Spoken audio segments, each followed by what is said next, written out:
Ayan guys, back to ano na naman tayo, diet.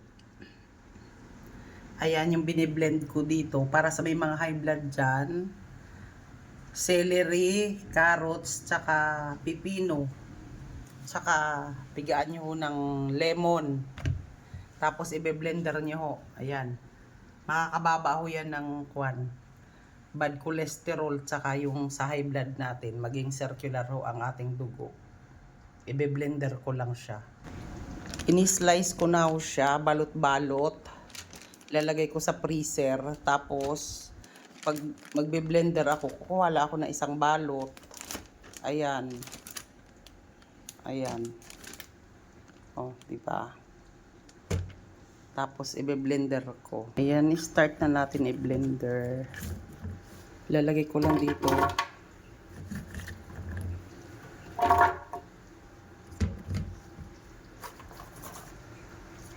Ayan.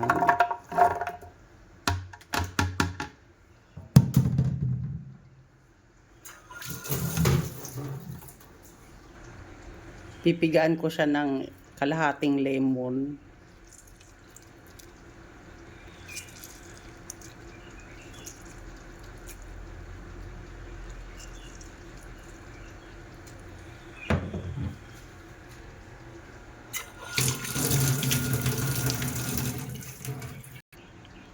Kung meron ho kayong honey, pwede rin. Gusto niyo ng manamis-namis.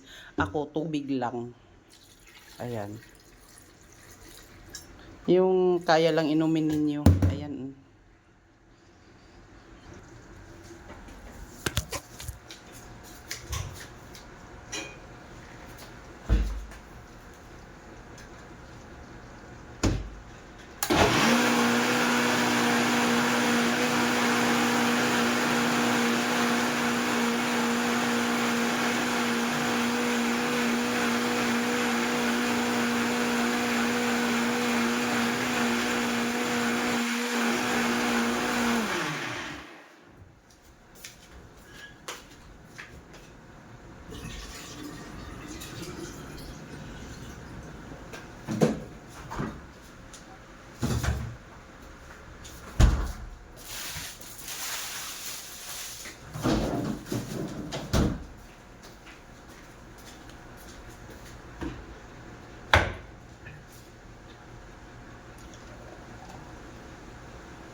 Ayan na siya, guys.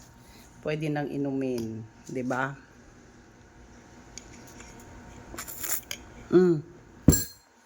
Ito yung gawin yung parang serving tubig. Yan lang. Sana makatulong. Try nyo rin.